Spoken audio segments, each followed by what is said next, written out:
psychic there, and he had all these books and crosses and stuff, and he was waiting to get into the house to get rid of this being, right? And then I thought, oh my goodness, if he goes into that house, his French fries, it's like he's gonna be completely destroyed. He has to stay here. So I kind of conveyed that image to him: stay here, don't go in the house. And he did. He stayed there. And I went inside myself, and it was all darkness. It was very evil energy. And when I walk into that situation, you see, there's no judgment. The moment you inject judgment into darkness, you're gone. You're destroyed. You can't be there. It was just energy. It was like I'm floating in blueness, or in redness, or in greenness. That's how I experienced it. Intellectually, I knew, oh, this is what evil is. This is what color evil is, or whatever, you know. This is how it feels to the finger. This is how it feels against my skin, you know. And I walked through the house, and I found him sitting on a throne in a room. And he was just sitting there, and he was looking at me. And it was all like the complete energy was of pure, unadulterated evil. And I sat next to him, and I just looked. I was just looking at him, and he was looking at me. And I had no agenda. I didn't know what was going to happen or anything. I was just sitting with him. And all of a sudden, he sent a feeling, an image of a request of clemency. It took me by surprise. And as soon as he did that, I felt this huge rush of energy, chi, that was pure, unconditional love towards him.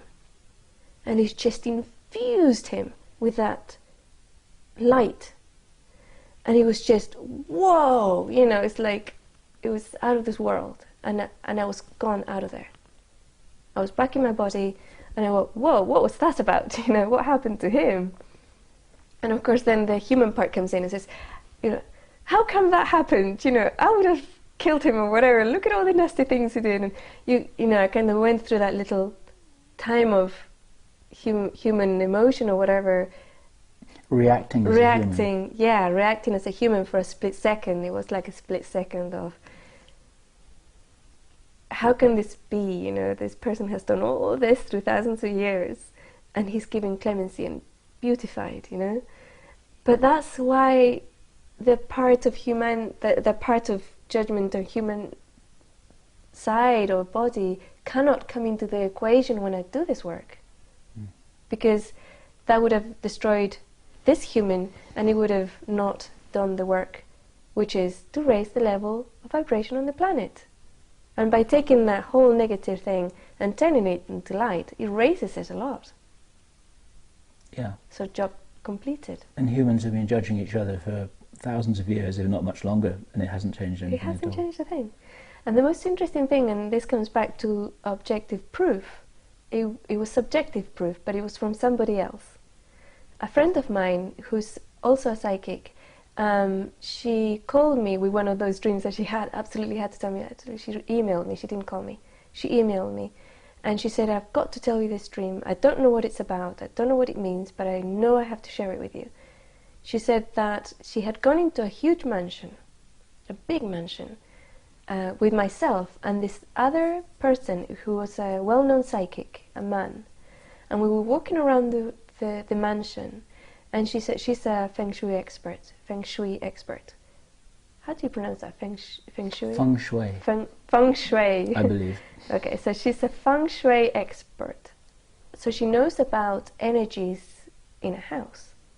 When she goes into a house, she will read the energies with her psychic awareness and then make the changes to change that. She was walking around this house, and she said it was squeaky clean. It was completely empty and clean, like there was no energies in it. And she could see where the paintings had been taken down from the walls, and everything had been taken away. And one of the things that had happened was that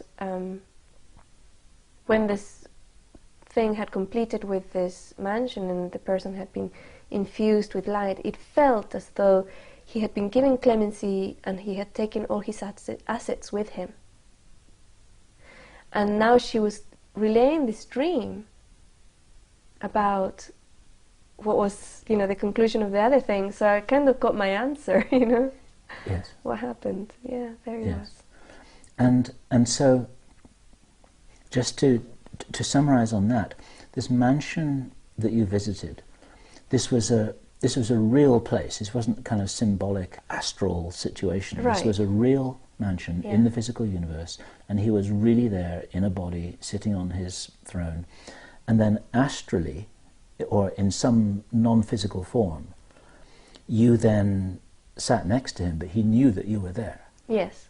As a human being in real time, he knew that you were there. Oh, yes. Okay. He was extremely aware. He knew, yes.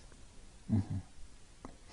So that's an example, if I understand what you're saying, that just by being physically alongside that person and focusing all of your attention, earlier on you said 110% of your attention on this person, then that has some sort of a transformational effect through something that then operates through you. Precisely, yes. And there's nothing that you're adding, you're not thinking, you're not judging, you're not figuring it out. No. You're just acting as a lens. Right.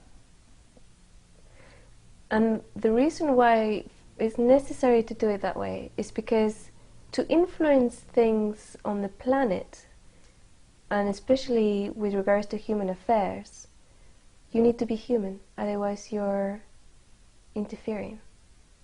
But as a human being, you can actually do things to influence and to interfere within humanity and within the collective. So it's like a little loop in the interference law, you know, like a clause that one can use to make things happen. Yes. So what I hear you saying there then is that as a human being, you're positioning yourself and focusing yourself, and then you become this lens, position yourself in the right place, and then something operates through you. Yes. And your function is basically to be that lens, and to move that lens, and to time that lens according to your instructions. Yes. And that there's no personality or ego attached to this at all. It's just a function. Right, it's just a function. And on the other side of that lens is the other being. And that being has to have a free will connection with me. I cannot force myself on somebody. Negative, positive, whatever you want to call it, the color of their work here. I can't force that connection with somebody. There has to be a willingness on the other party to engage with me in some level. When you would sit next to the girl on the park bench, would there be some kind of engagement there? Like hello or something, so that she acknowledges that you're there and it's okay to be there? Right. You see, normally the agreement is at a higher level. So she would have agreed to have some sort of help at that moment. And she may have even have asked for help, prayed for help. And that help arrived. Right. Yes. Yes, But on a physical level, especially if I'm dealing with a light worker who's fully aware, I can only kind of make them know that I'm there, and then they have to invite. And then they have to ask, you know, or agree with the interaction. Yes. Well, let's just take this as this is so wonderful, interviewing someone who's telepathic, because you know exactly what I'm going to ask you now. When you were given me as a target, okay. Telepathy doesn't work with a video camera. You actually have to say something. You were given my name. Is this right? Right. Bill Sometimes, yeah. Bill Ryan, just No, like just that. Bill. Bill. Bill and Avalon. Bill and Avalon. Yeah. And this didn't mean anything to you. No, nothing. I'd never heard of you before. I'm sorry. So, but that often happens. I will get a name, and what normally happens is it will take me weeks to find it. You know, to find the person or the relationship. because I get other clues as well. But with you, it's very quick.